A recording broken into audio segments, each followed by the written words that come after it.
Londres siempre ha sido el centro del comercio británico, una ciudad donde banqueros, políticos y empresarios han tomado decisiones que cambiaron al mundo.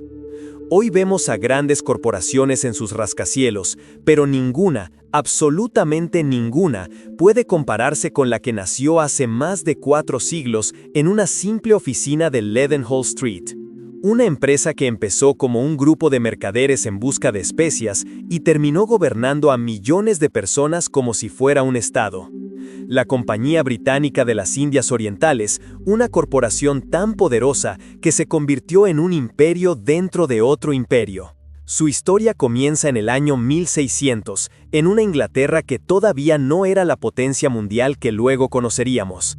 A diferencia de España y Portugal, que llevaban un siglo explotando minas en América y controlando rutas comerciales en Asia, Inglaterra estaba rezagada en la carrera por el dominio ultramarino. El país aún sufría las secuelas de conflictos internos y carecía de los recursos necesarios para financiar expediciones costosas hacia el otro lado del mundo. El mundo europeo de la época estaba obsesionado con ciertos productos, especias como la pimienta, la canela, la nuez moscada y el clavo, telas finas como la seda, el algodón indio y, con el tiempo, el té. Eran artículos de lujo que transformaban fortunas.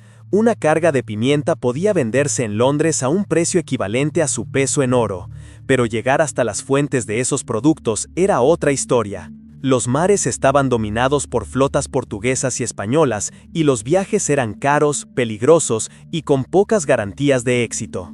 El Estado inglés no podía asumir directamente ese riesgo, el tesoro real no era tan abundante como de sus rivales ibéricos, y la reina Isabel I prefería no gastar en aventuras que podían terminar en desastre. Fue entonces cuando surgió un mecanismo novedoso para repartir riesgos y beneficios, las compañías por acciones, o Joint Stock Companies. En ellas, comerciantes, artesanos ricos y nobles podían invertir parte de su capital en una expedición marítima.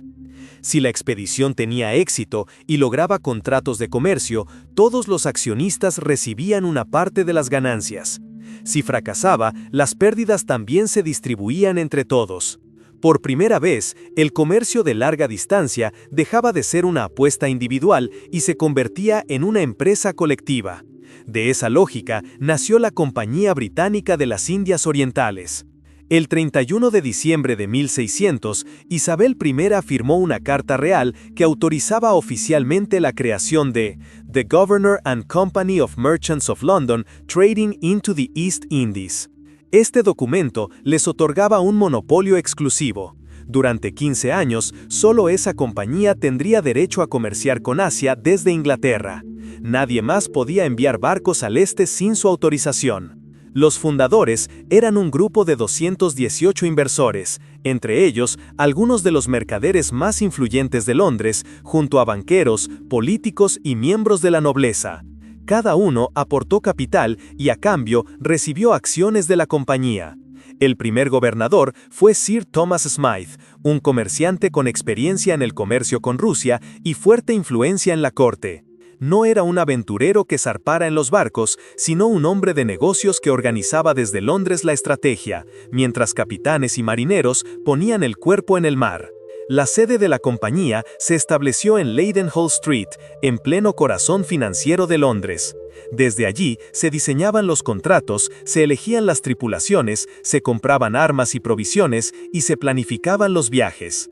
La primera flota de la compañía, compuesta por 4 barcos y un pequeño navío de apoyo, zarpó en 1601 rumbo a las Indias Orientales.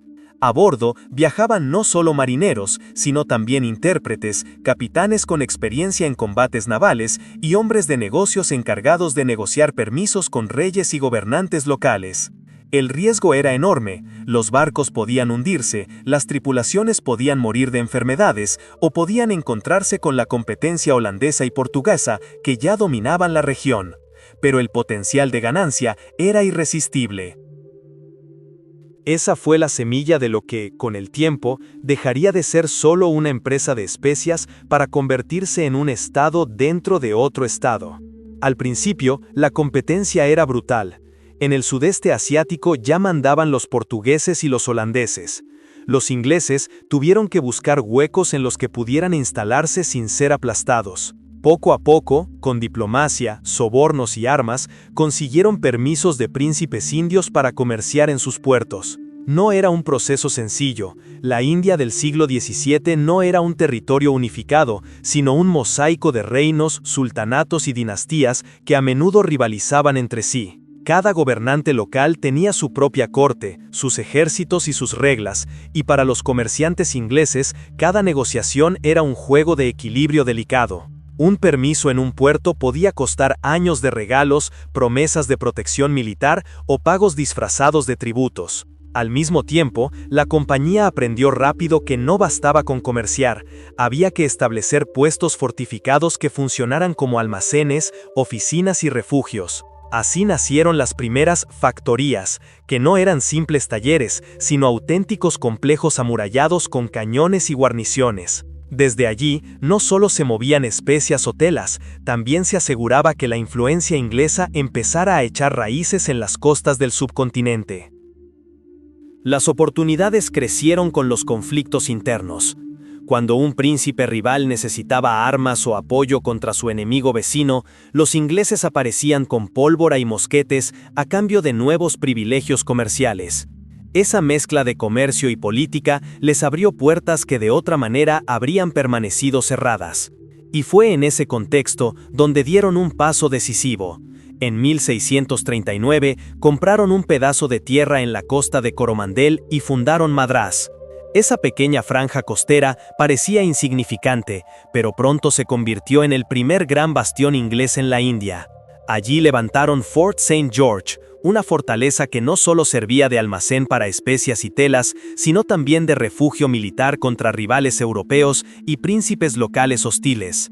Madrás se transformó en un enclave vital, un lugar donde los comerciantes ingleses podían negociar, almacenar mercancías y defenderse con cañones si era necesario.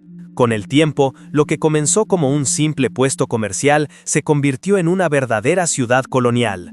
Mercaderes indios se instalaron alrededor del fuerte, comunidades enteras crecieron bajo la sombra de las murallas y el inglés empezó a escucharse en los mercados junto a los dialectos locales.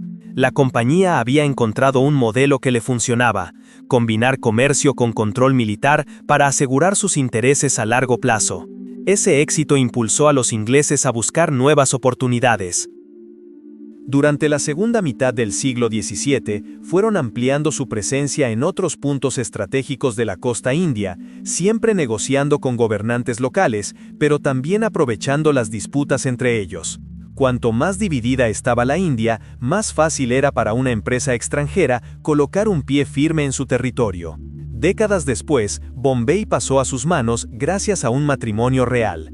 El rey Carlos II de Inglaterra se casó con una princesa portuguesa, y como parte de la dote, Portugal entregó esa ciudad. Lo que para Lisboa era un territorio costoso de mantener y poco rentable, para los ingleses se transformó en una joya estratégica. Situada en la costa occidental, con un puerto natural profundo y protegido, Bombay ofrecía algo que Madrás no podía: una salida directa al mar Arábigo y desde allí al Golfo Pérsico y al África Oriental. Al principio, la ciudad fue entregada a la corona inglesa, pero muy pronto quedó claro que la mejor manera de aprovecharla era ponerla en manos de la Compañía de las Indias Orientales. El rey la arrendó a la empresa, que de inmediato trasladó funcionarios, soldados y comerciantes para convertir aquel asentamiento medio abandonado en un centro neurálgico de sus operaciones. En pocos años, el puerto comenzó a recibir barcos no solo cargados de especias, sino también de algodón, telas y marfil. Bombay se convirtió en un punto de encuentro entre comerciantes indios, árabes y europeos, bajo la supervisión directa de la compañía. Para los ingleses fue un golpe de fortuna inesperado, ya contaban con posiciones estratégicas en la India. Pero la compañía no era simplemente un negocio limpio de especias y telas. Aunque no fue su negocio principal, la compañía también participó en el comercio de esclavos, trayendo hombres y mujeres de África Oriental hacia sus colonias en Asia. Los barcos de la compañía recorrían las costas de lugares como Mozambique y Madagascar, donde compraban o capturaban esclavos que luego eran transportados a través del Océano Índico. A diferencia de la trata atlántica, que llevaba a millones de africanos hacia América, la Compañía de las Indias Orientales utilizaba a la mayoría de estos esclavos dentro de su propia red en Asia. Eran vendidos en mercados locales o directamente forzados a trabajar en las factorías de Madrás y Bombay, descargando mercancías, construyendo fortificaciones o en talleres donde se producían telas destinadas a la exportación. Algunos incluso terminaban en plantaciones bajo control británico, donde su sudor y su vida eran el combustible invisible de los beneficios que luego se celebraban en los salones londinenses. Para los directivos de la compañía no había dilema moral, el objetivo era abaratar costes, aumentar la producción y asegurar que los accionistas recibieran dividendos cada vez más altos. El sufrimiento humano quedaba oculto tras las cuentas de ganancias y pérdidas. En Europa, pocos se detenían a pensar en ello, para la mayoría, lo importante era que el té, el algodón o la pimienta llegaran a buen precio a las mesas inglesas. El dinero fluía, pero los holandeses seguían siendo más ricos y poderosos. La Compañía Neerlandesa de las Indias Orientales seguía dominando gran parte del comercio en Indonesia y las Islas de las Especias, y por un tiempo, Londres tuvo que resignarse a ser un actor secundario en el juego global del comercio oriental. Inglaterra necesitaba un golpe de suerte, un cambio que le permitiera pasar de actor secundario a potencia comercial de primer orden, y lo encontró en la guerra. A mediados del siglo XVIII, el destino de la compañía quedó ligado al de un hombre, Robert Clive. Había llegado a la India como un joven empleado sin futuro, pero demostró ser un estratega nato. Se convirtió en oficial de la compañía y pronto entendió que no bastaba con comerciar, había que conquistar. En 1757 llegó el momento decisivo, la Batalla de Plassey. Fue un enfrentamiento que, visto desde fuera, parecía imposible de ganar para los ingleses. Robert Clive apenas contaba con unos pocos miles de soldados, en su mayoría cipayos, y un puñado de oficiales europeos, respaldados por artillería moderna. Enfrente estaba el Nawab de Bengala, Siraj-ud-Daula, al mando de un ejército que lo superaba 10-1. Pero Clive no iba a pelear solo con cañones, había aprendido que en la India la política era tan poderosa como las armas. Supo explotar las rivalidades internas y se alió con nobles bengalíes descontentos, prometiéndoles poder y riqueza si le daban la espalda a su propio gobernante. A la hora de la batalla, parte del ejército enemigo se quedó inmóvil, mirando desde lejos mientras Clive desplegaba sus tropas. El dinero de la compañía había comprado la traición, y esa traición decidió el destino de la contienda. Lo que en apariencia fue una victoria militar fue en realidad una obra maestra de intriga, diplomacia y soborno. En cuestión de horas, un ejército gigantesco se desmoronó y Clive emergió como el nuevo poder en Bengala. Esa victoria le dio a la compañía el control de una de las regiones más ricas del planeta, con fértiles campos de arroz, extensas plantaciones de algodón y centros de producción de telas de altísima calidad que eran codiciadas en todo el mundo. Bengala no solo significaba riqueza, significaba legitimidad. Era la primera vez que la compañía dejaba de ser un simple invitado en la India para convertirse en gobernante directo de un territorio inmenso. Desde ese momento ya no se trataba solo de comerciar, sino de recaudar impuestos, administrar justicia y mantener ejércitos permanentes. La Compañía de las Indias Orientales acababa de cruzar la línea que la convertía en algo mucho más que una corporación, un poder político con ambiciones imperiales. A partir de entonces, la línea entre empresa y Estado desapareció. La compañía ya gobernaba territorios, cobraba impuestos y dictaba leyes. Lo que siguió fue un proceso de expansión imparable. La compañía empezó a reclutar soldados indios, conocidos como cipayos, hasta levantar un ejército privado de más de 200.000 hombres, superior al de muchos países europeos de la época. Con ellos, derrotó a los grandes poderes indios, los mogoles en el norte, los marathas en el centro y el sultanato de Mysore en el sur. También expulsó a los franceses que intentaban competir en el sur de la India. En 1803, la compañía tomó Delhi tras derrotar a los marathas, asegurando así el control militar sobre el corazón simbólico del poder mogol. El emperador mogol siguió existiendo, pero reducido a una figura decorativa bajo tutela británica. Para la compañía, ese triunfo fue un paso decisivo. Ya no había dudas de que una corporación privada dominaba gran parte del subcontinente. Pero gobernar no era lo mismo que comerciar. La administración de la compañía fue caótica y muchas veces desastrosa. En 1770, una hambruna devastó Bengala. 10 millones de personas murieron mientras los funcionarios de la compañía seguían cobrando impuestos y acumulando fortunas personales. En Londres llegaban informes de corrupción y abusos, pero la única preocupación era mantener los beneficios. Mientras tanto, en la India, la percepción era clara: la compañía no era un socio extranjero, era un opresor. Además, la compañía no se limitaba a la India, descubrió un negocio todavía más rentable: el opio. Aprovechando las fértiles llanuras de Bengala y Bihar, impuso un sistema de cultivo forzoso a campesinos indios que, en lugar de sembrar alimentos, debían dedicar sus tierras a la amapola. Bajo contratos abusivos, los agricultores recibían pagos mínimos, mientras la compañía monopolizaba la compra y luego revendía el opio con márgenes astronómicos. El mercado principal no estaba en Europa, sino en China. Durante siglos, el imperio chino había controlado estrictamente el comercio exterior, permitiendo a los europeos solo un acceso limitado a té, porcelana y seda. El problema para los británicos era que China no quería casi nada de lo que Occidente ofrecía, exigía pagos en plata, lo que drenaba las reservas británicas. La compañía encontró en el opio la solución perfecta, una mercancía adictiva que abrió de manera forzada el mercado chino. En pocas décadas, millones de personas en China se volvieron dependientes de la droga. El impacto social fue devastador: aldeas enteras empobrecidas, funcionarios corruptos incapaces de frenar el tráfico y una economía debilitada. Cuando el emperador Daoguang intentó frenar la catástrofe, confiscando y destruyendo cargamentos de opio en Cantón, la respuesta británica fue brutal. La compañía, que había sido clave en el comercio del opio, ya no operaba con el mismo monopolio de antaño, pero sus intereses estaban estrechamente ligados al Imperio Británico.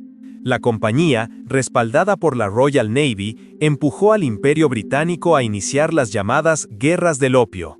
La primera, en 1839, fue un choque desigual.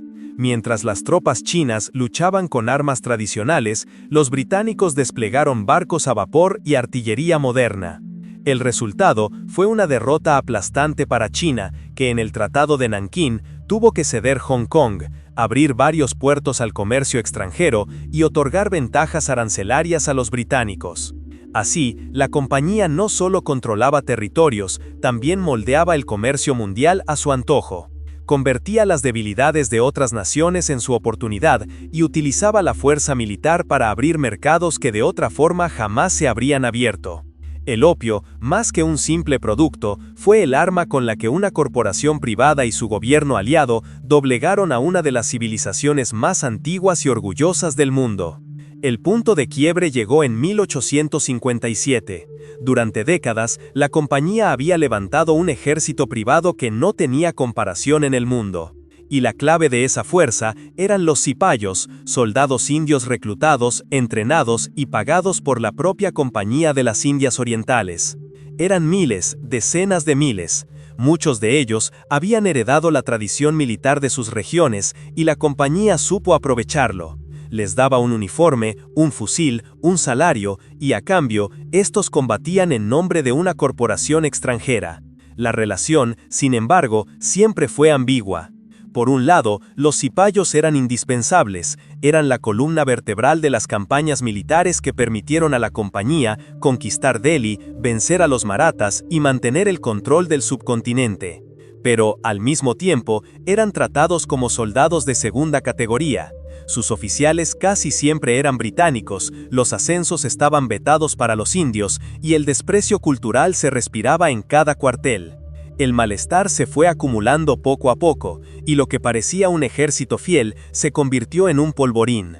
La chispa que encendió la rebelión fue aparentemente menor: un nuevo cartucho de rifle recubierto con grasa de vaca y cerdo. Para los hindúes, la vaca es sagrada. Para los musulmanes, el cerdo es impuro. Y el simple hecho de tener que morder esos cartuchos para cargarlos fue visto como una provocación intolerable. Era la gota que colmaba el vaso tras años de abusos, salarios injustos, falta de respeto y la sensación de que estaban defendiendo a un amo que no era el suyo. Lo que comenzó como un motín en un cuartel cerca de Delhi, pronto se transformó en una rebelión masiva. Los mismos soldados que habían sostenido el poder de la compañía se volvieron contra ella, se unieron a la población civil y encendieron un fuego que recorrió gran parte del norte de la India. Fue una guerra brutal, con masacres, ciudades incendiadas y miles de muertos en ambos bandos. Por un momento, pareció que la compañía se derrumbaría. Aunque finalmente los británicos sofocaron la revuelta, quedó claro que esa corporación ya no podía seguir gobernando. La rebelión de 1857 había demostrado que el sistema era insostenible. Una empresa privada, con un ejército mayor que el de muchos países europeos y millones de súbditos bajo su control, se había vuelto demasiado grande para ser contenida. El propio Parlamento entendió que el poder que la compañía había acumulado representaba ya un riesgo, no solo para la India, sino también para los intereses británicos en su conjunto. En 1858, el Parlamento aprobó el Government of India Act, una ley que lo cambió todo. El control de la India pasaba directamente a la corona. A partir de entonces, el país sería administrado en nombre de la reina Victoria, aunque el título de emperatriz de la India lo adoptaría más tarde, en 1876. Con este cambio se ponía fin al experimento de una corporación gobernando territorios como si fuera un estado, y la compañía quedó reducida a una sombra de lo que había sido. Sin embargo, no desapareció de inmediato.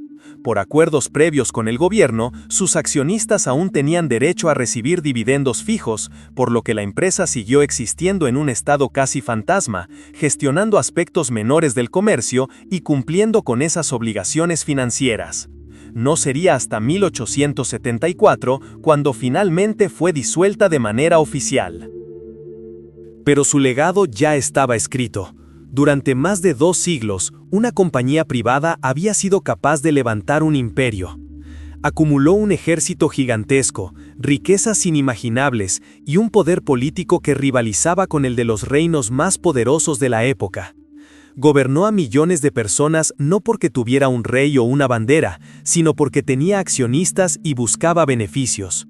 Y todo esto fue posible gracias al respaldo que recibió desde Londres, cartas reales, privilegios exclusivos, monopolios comerciales y, cuando hizo falta, la fuerza de la Marina y del ejército británico.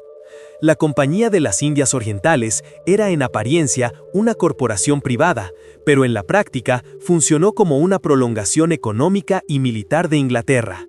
Su verdadero poder estaba en la combinación de 2 elementos, los dividendos que generaba para sus inversores y la certeza de que detrás de cada contrato, cada cañón y cada conquista había un imperio dispuesto a sostenerla.